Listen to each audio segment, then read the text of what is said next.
The strangest package I ever delivered had my own name written where the senders should have been. I noticed it at 11:47 on a Thursday night, standing beneath the warm lobby lights of Blackwood Tower with rainwater drying on my navy delivery jacket. My name is Hannah Brooks. I was 32, white, noticeably plus size, and tired enough that the only thing keeping me upright was a 20-ounce coffee and the promise of going home after one final stop.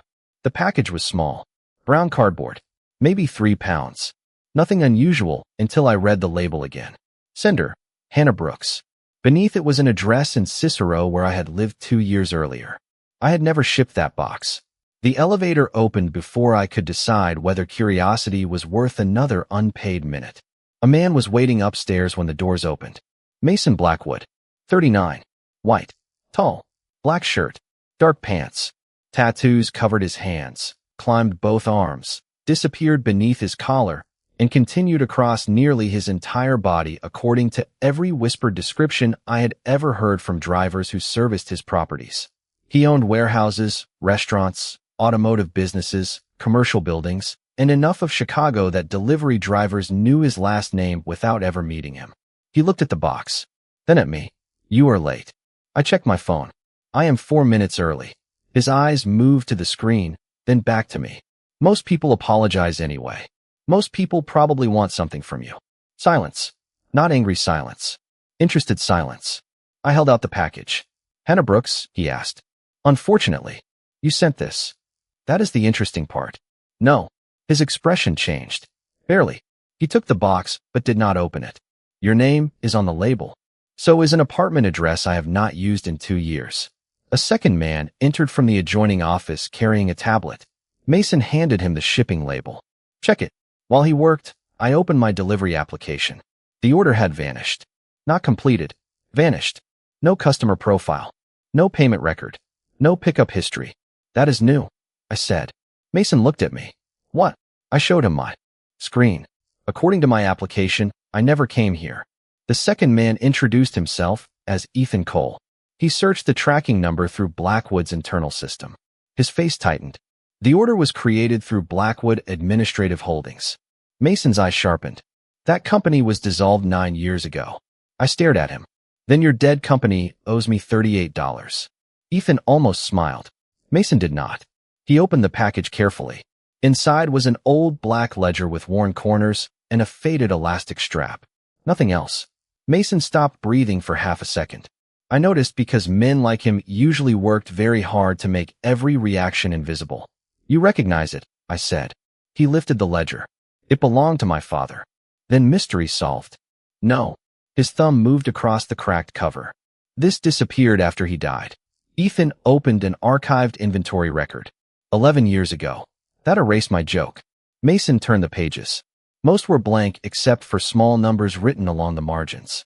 4.2, 7.8, 13.1, 6.4. They looked meaningless until I noticed something near the back. Wait. Mason stopped turning pages. There, beneath a faded mileage entry, someone had written 2 words in darker ink. Hannah Brooks. My full name appeared in a book that had disappeared when I was 21 years old. Beneath it was another number. 8.6. Mason looked at me differently now. Not like a delivery woman. Not like someone standing in his building after midnight. Like a question he could not answer. Tell me why your name is in my father's ledger. I looked at those 2 words again and felt the room grow strangely cold. I cannot. Then my phone buzzed. A new delivery appeared on the screen. Pickup in Oak Park. Destination unknown. Customer instruction. Follow the 8.6-mile route. I should have declined the delivery. Every reasonable instinct I had told me that. Instead, I stared at the 8.6-mile instruction while Mason stood beside me, silent enough to make the rain against the windows sound loud. Do not accept it, he said. That sounded like an order. It was. I looked at him. Then you have misunderstood our relationship. Ethan suddenly became fascinated by his tablet. Mason's jaw tightened. Someone put your name inside my father's ledger. Exactly. Which makes this my problem too. The timer on the delivery request counted down. 5 seconds. 4. 3. I pressed accept. Mason exhaled slowly. You do that often? Ignore powerful men. I slipped my phone into my jacket pocket. Only on weekdays. The pickup address appeared near downtown Oak Park. 27 minutes away. Mason reached for his coat. I am coming. That sounded better. We took my Chevrolet because the order was registered to me. Mason looked at the passenger seat, then at the cracked dashboard. This vehicle is older than some of my employees, and yet it has never told me what to do. He almost smiled. Almost. Ethan followed in a black SUV while I drove west through wet streets. I kept thinking about the ledger. 4.2, 7.8, 13.1. Distances. Routes. Maybe the numbers were not financial records at all. Where was your father's first business? I asked. A warehouse near Fulton Market. How far from where he lived? Mason pulled out his phone. After a moment, his expression changed. Approximately 4.2 miles. I tightened my hands on the steering wheel. What came after the warehouse? An automotive property. Distance. He checked. 7.8 miles. The car suddenly felt quieter. Those numbers are routes, I said. Not mileage expenses.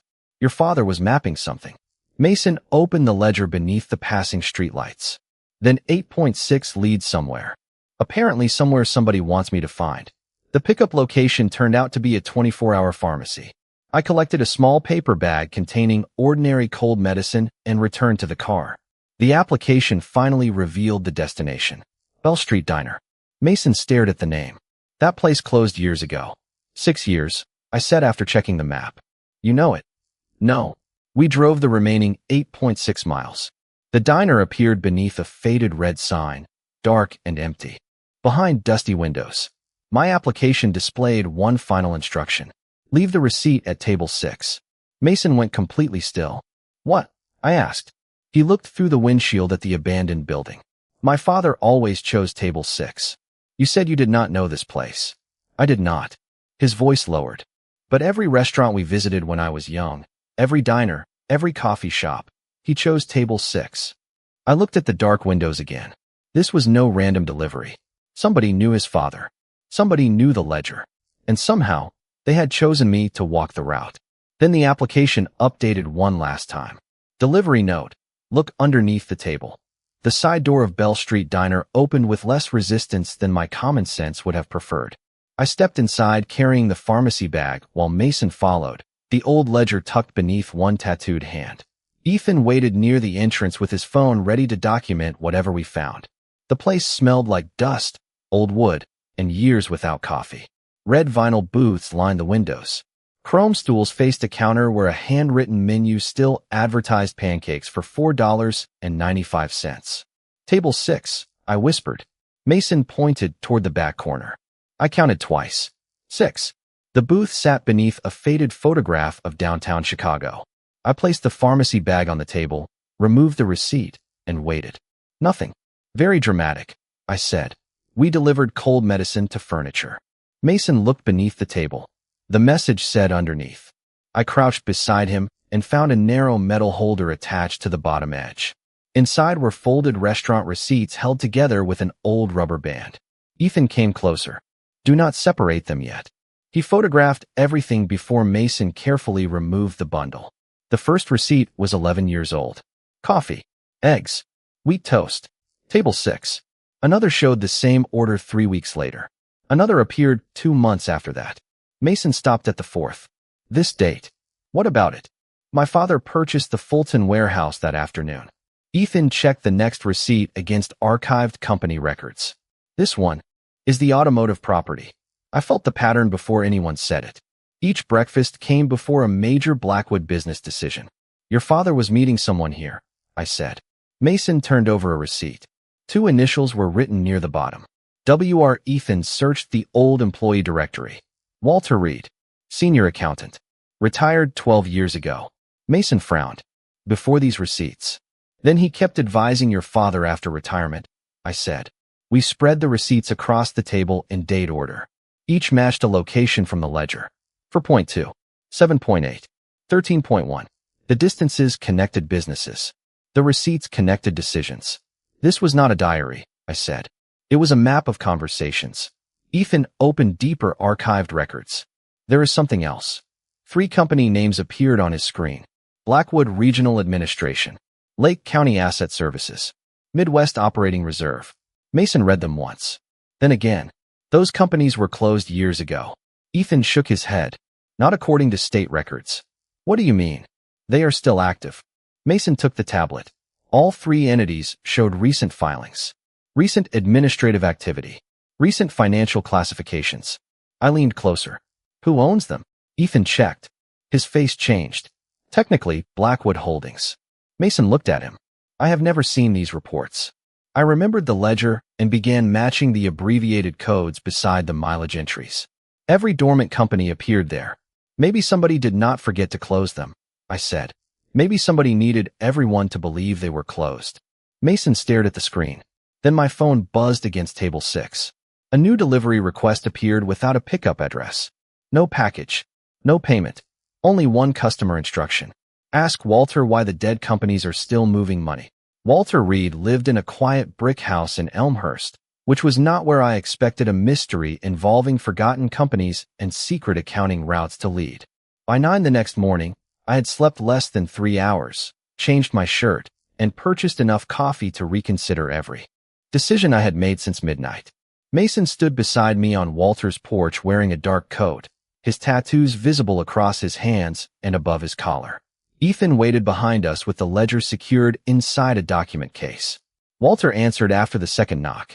He was a white man in his 70s with silver hair, reading glasses, and the expression of someone whose morning had just become complicated. His eyes moved from Mason to Ethan, then to me. Hannah Brooks, he said. My coffee nearly slipped from my hand. Mason became completely still. You know her? Walter looked at me carefully. I know the name. That answer is becoming extremely unpopular with me, I said. Walter invited us inside. His living room was small and orderly, filled with books, framed photographs, and labeled storage boxes.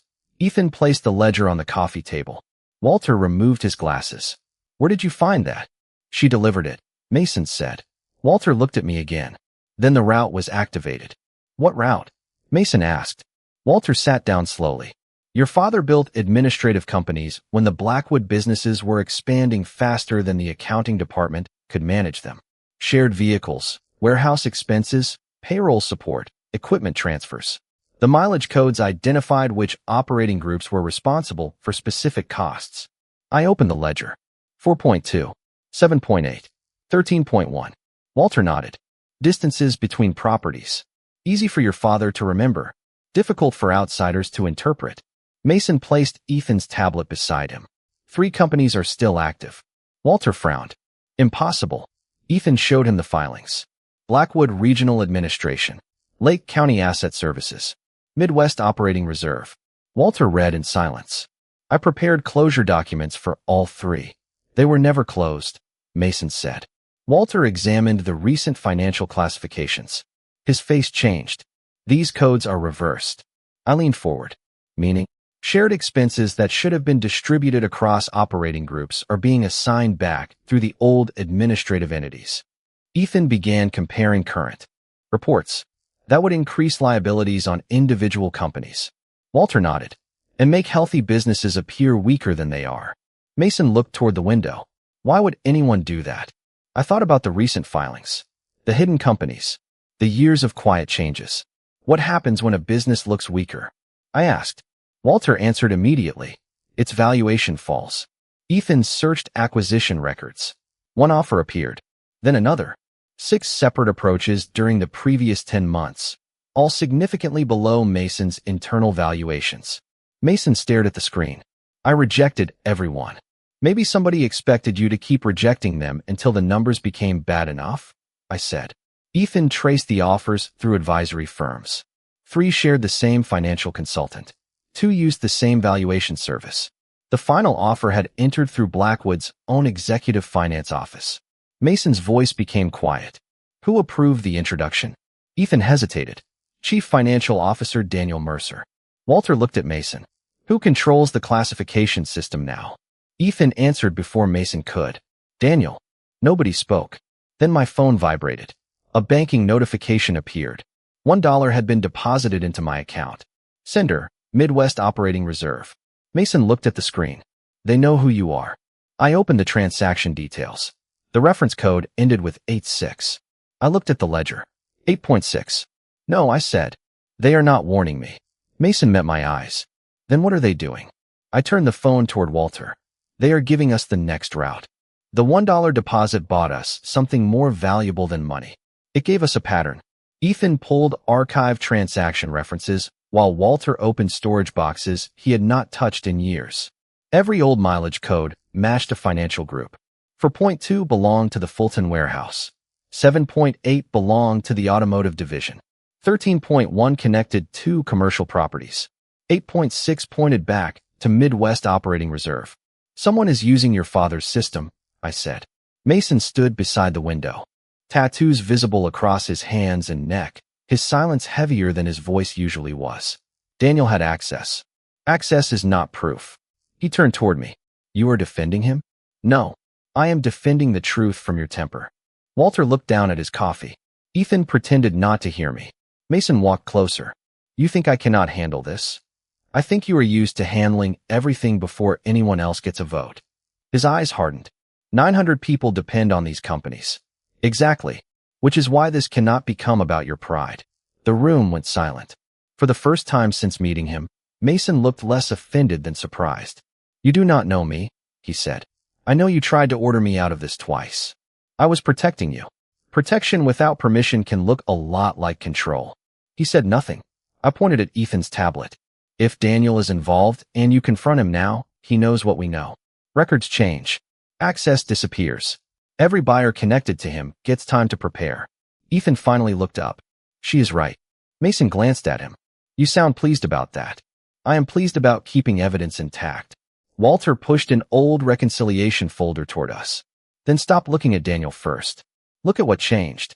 That was the sentence that moved everything. We compared 18 months of classifications against Walter's original system. The changes were small, almost boring. A warehouse expense shifted here. A vehicle obligation moved there. Administrative reserves assigned to operating companies that had never created them. Nothing dramatic enough to trigger immediate alarms. Together, they created millions of dollars in apparent liabilities. It is not theft, I said. Ethan nodded. The money is mostly still inside the business network. Then the goal is the appearance of weakness. Mason looked at the 6 acquisition offers. Make the companies look unhealthy. Wait for lenders to become nervous. Lower valuations. Walter finished the thought. Then buy valuable assets cheaply. Mason's expression changed. Someone is trying to dismantle my companies without taking anything directly. Not your companies, I said. He looked at me. I tapped the employee report on Ethan's screen. 900 people's jobs. Stop calling everything yours when other people are carrying the weight. Mason stared at the report for several seconds. Something in his face softened, but only slightly. What do you suggest? That surprised me more than anything else that morning. Not an order. A question. Give whoever is watching the system something harmless to watch, I said. Ethan understood immediately. A controlled internal draft. We returned to Blackwood Tower and brought an outside counsel and an independent auditor. They created a test report containing a fictional $6 million adjustment that never reached any bank, vendor, customer, or official record. Only a small group could see it. Daniel Mercer was one of them. At 12:46, Ethan watched the access log. Daniel opened the draft. Mason stood behind him. And now, we wait. Waiting did not suit Mason. He crossed the conference room 3 times in 12 minutes. I drank coffee and watched Chicago traffic crawl below us. At 1:23, an email arrived from an acquisition advisor who had previously approached Blackwood Automotive. Ethan opened it. Nobody spoke. The advisor wanted to reopen negotiations because of concerns about approximately $6 million in newly identified obligations. The exact fictional number. Mason read the email twice. Daniel saw it. I corrected. We still prove where it went. My phone buzzed before he could answer. Another delivery request. Pickup, Blackwood Automotive. Destination, Hannah Brooks. Item, 1 envelope. Sender, Midwest Operating Reserve. Mason looked at my screen. You are not going. I raised an eyebrow. He stopped himself. The silence lasted 2 seconds. Then he tried again. Would you let me come with you? I smiled despite myself. That sounds much better. We reached the automotive property 30 minutes later. A sealed envelope waited at the service desk. My name was printed across the front.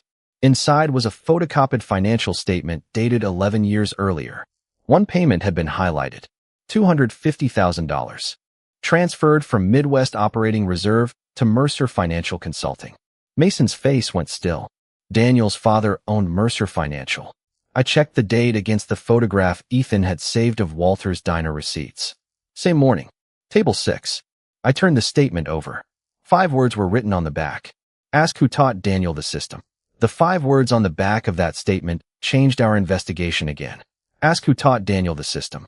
Mason read them without speaking while rain tapped against the service center windows. I looked at the highlighted payment. $250,000. Mercer Financial Consulting. 11 years earlier. You knew Daniel's father? I asked. Thomas Mercer advised my father during the expansion years. Accounting. Financial restructuring.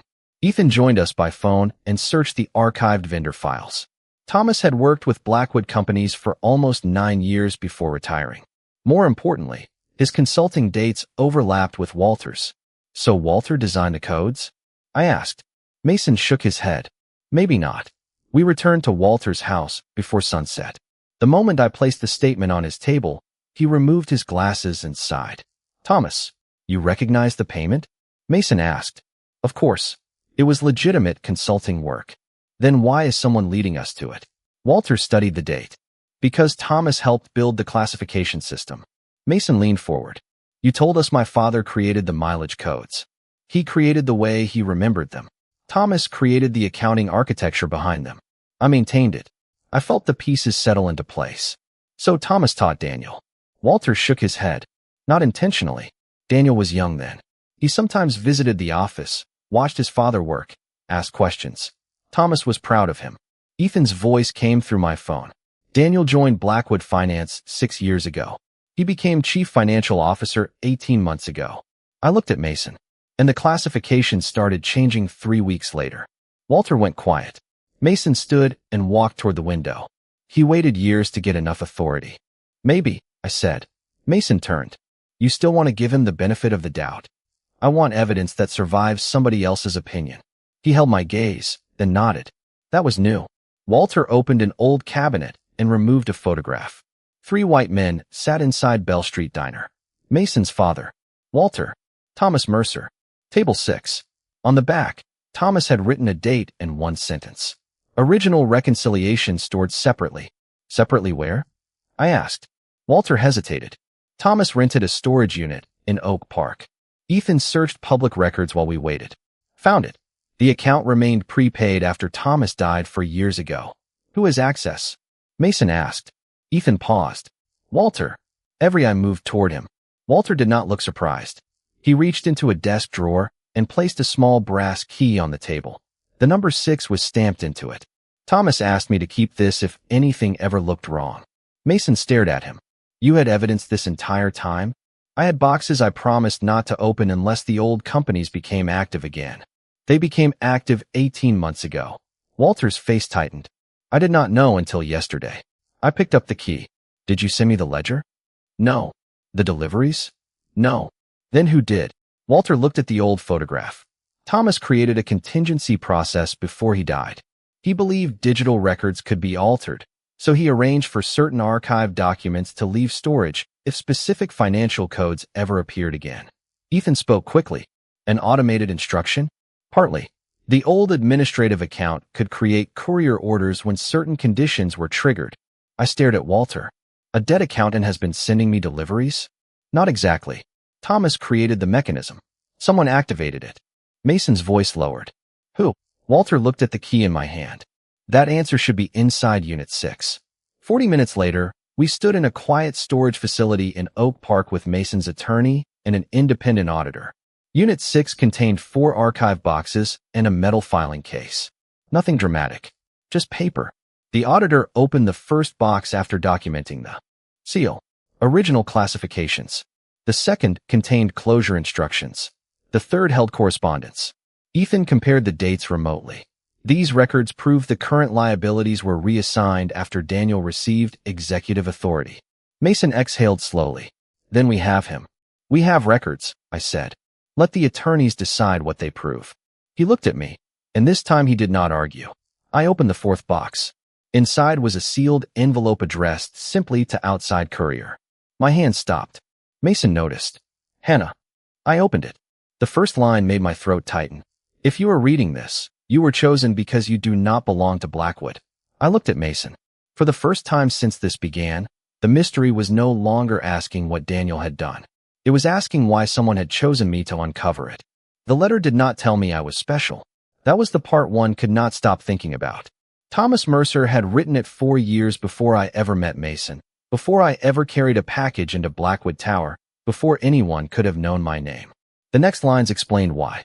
The contingency system was designed to identify an independent courier with no employment, ownership, consulting relationship, or financial connection to Blackwood Holdings. Someone outside the walls. Someone whose paycheck could not be threatened by an executive inside them. So Thomas did not choose Hannah, Ethan said through the phone. The system did. I kept reading. The courier selection would occur only after the dormant administrative codes became active and certain financial classifications changed beyond their original limits. Mason stood beside me beneath the cold storage lights, one tattooed hand resting on the metal shelf. But your name was written in the ledger. Later, I said. The auditor examined the ink. Much later. That entry is newer than the original notes. Ethan searched the dormant courier account again. After several minutes, he found a routing update from 3 months earlier. I have it. The system filtered drivers who had completed deliveries to multiple Blackwood properties without working directly for the company.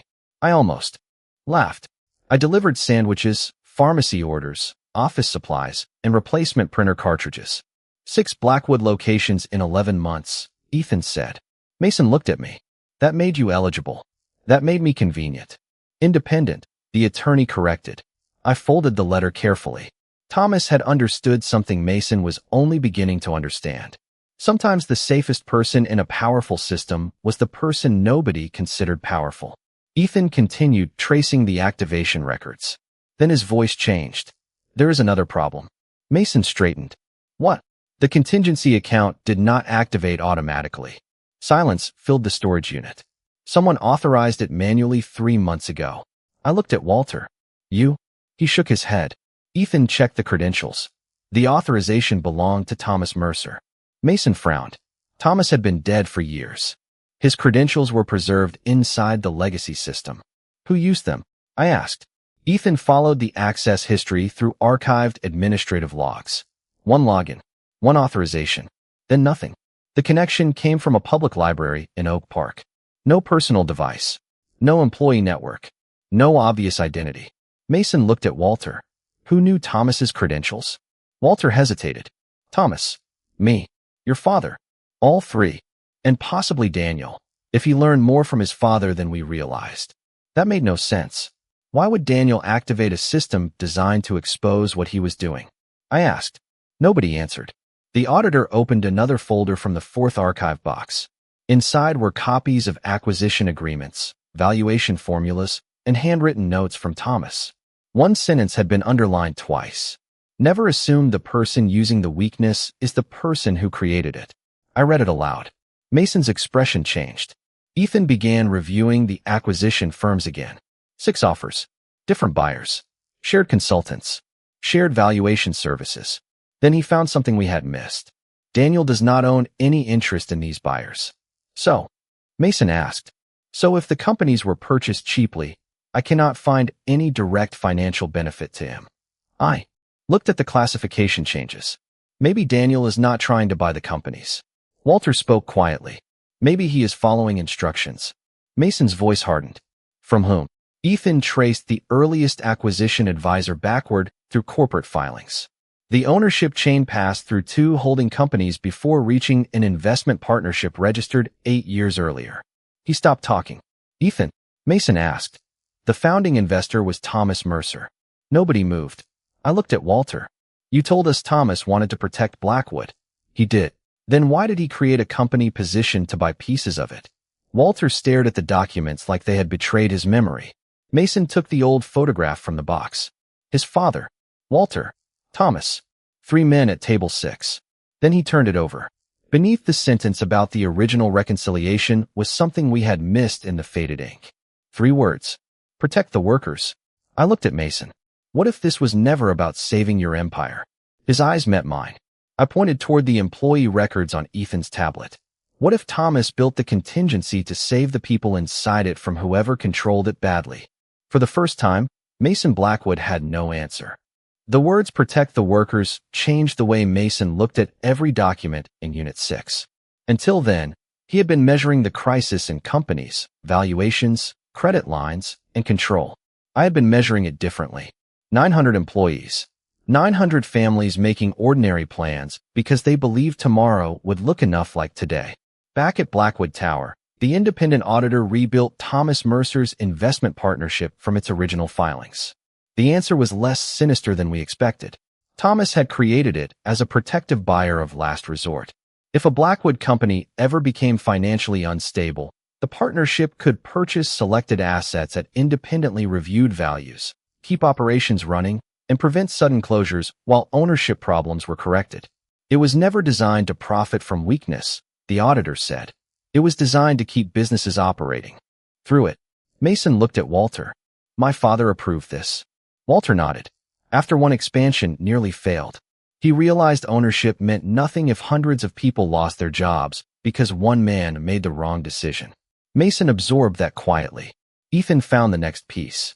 After Thomas died, Daniel had inherited administrative authority over the partnership, but not personal ownership of its protected assets. So Daniel could influence both sides, I said. He could make Blackwood companies look weaker and help trigger acquisition interest. But he could not simply take the assets for himself, Ethan replied. Then why do it? Mason asked. The attorney answered. Leverage. Control. Career positioning. We do not assume motive until the review is complete. Mason nodded. 2 days earlier, he would have demanded certainty. Now he asked, what can we prove? That question mattered. The audit proved the liabilities had been systematically reassigned after Daniel received executive authority. Access logs proved he opened our controlled draft. Preserved correspondence showed the exact fictional $6 million figure reached an outside advisor shortly afterward. The original records from Unit 6 showed what every classification should have been. We finally had enough to act without guessing. Mason's attorney notified the appropriate financial institutions, preserved all internal records, and removed Daniel's access while the formal review continued. No dramatic confrontation. No public spectacle. Just doors quietly closing around bad information. Then came the harder part. Correcting 18 months of distorted numbers before lenders made decisions based on them. I sat beside Ethan for hours comparing route codes with operating locations. 4.2, 7.8, 13.1. Numbers I would have ignored 3 days earlier now separated legitimate expenses from misplaced obligations. You see these faster than we do, Ethan said. Because you think like accountants. And you do not. I think like a driver. If the route makes no sense, somebody entered something wrong. Mason heard that from across the conference table. By midnight, the corrected reports showed something remarkable. The companies were not collapsing. They were healthy. Several were stronger than Mason's own executive summaries had suggested. The following morning, lenders received independently verified reconciliations. Expansion plans were paused only long enough for review. Payroll remained protected. Vendor commitments continued. The empire had not needed a miracle. It needed accurate information. Mason stood beside the windows while sunrise turned Chicago pale gold. I spent years believing control prevented mistakes, he said. I closed the ledger. Control only means the mistakes belong to fewer people. He looked at me. You enjoy correcting me. More than I expected. A faint smile appeared. Then Ethan entered carrying one final envelope from Unit 6. Thomas had instructed that it be opened only after the classifications were restored. Mason handed it to me instead. Inside was a single page. If the outside courier reached this point, offer them nothing they did not earn and ask what they saw that you did not. Mason read the sentence over my shoulder. For once, he followed instructions. What did you see, Hannah? I looked through the glass at employees arriving far below us. People. He waited. You kept seeing an empire, I said. Whoever built this safeguard kept seeing workers. Mason looked down at the street for a long time. Then his phone rang. Ethan checked his own screen at the same moment. 6 lenders had accepted the corrected reconciliation. 3 acquisition offers had been withdrawn. The financial pressure was breaking. Mason could finally breathe. But when he turned toward me, There was no victory in his expression, only understanding. My father built all this and still knew it was not really his. I nodded. Maybe that is why he deserved to lead it. Mason looked at his tattooed hands, then back at the city. And me? I picked up my delivery jacket. That depends on what you do after you no longer need me. 3 months later, I learned that the best proof of change is what someone does after the crisis stops watching them.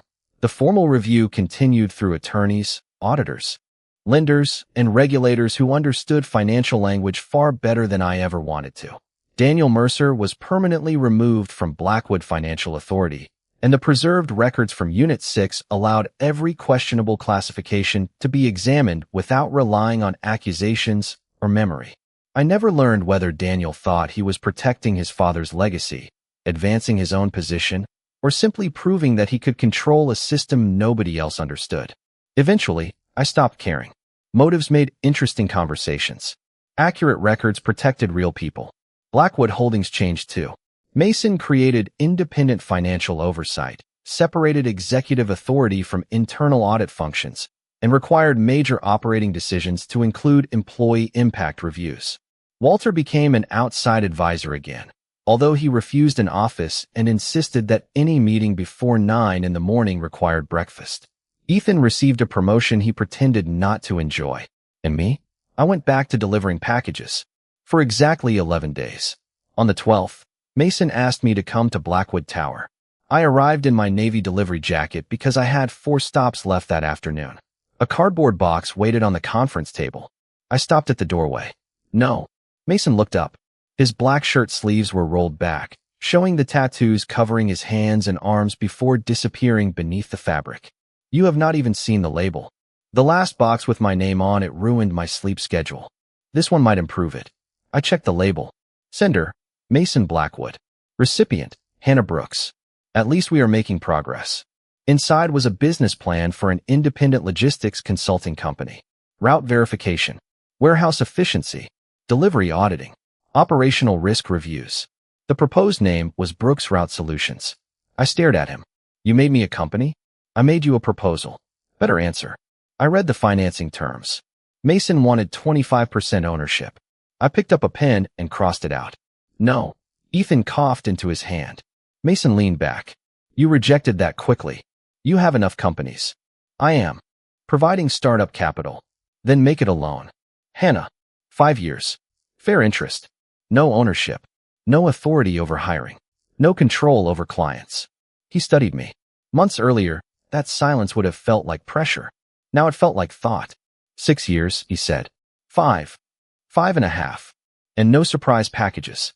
His mouth almost curved. Agreed. 6 months later, Brooks Route Solutions employed 14 people, 9 of them former delivery drivers. We helped warehouses, pharmacies, restaurants, and small manufacturers find problems that spreadsheets often missed because spreadsheets never waited at loading docks, drove through construction zones, or discovered that a 12-mile route took 40 minutes every Friday afternoon. I built something with my name on it. Not Mason's. That mattered more than the money. One evening, I returned to Blackwood Tower for a quarterly logistics meeting. Mason was already at the conference table. Nobody stopped speaking when he entered anymore. People disagreed with him. He listened. Sometimes he changed his mind. Sometimes he did not. But he asked questions before giving answers. After the meeting, he handed me the old black ledger. This should be yours. I pushed it back. It belonged to your father. It found you. A delivery system found me. You followed it. I smiled. Keep the ledger. He raised an eyebrow. Why? I looked through the windows at Chicago glowing beneath us. Because you need the reminder more than I do. He laughed quietly. That might have been the first time I heard him do it without restraint. Then he asked, do you still think I see an empire before I see people? I considered the question. Not always. That sounds almost complimentary. Do not get used to it.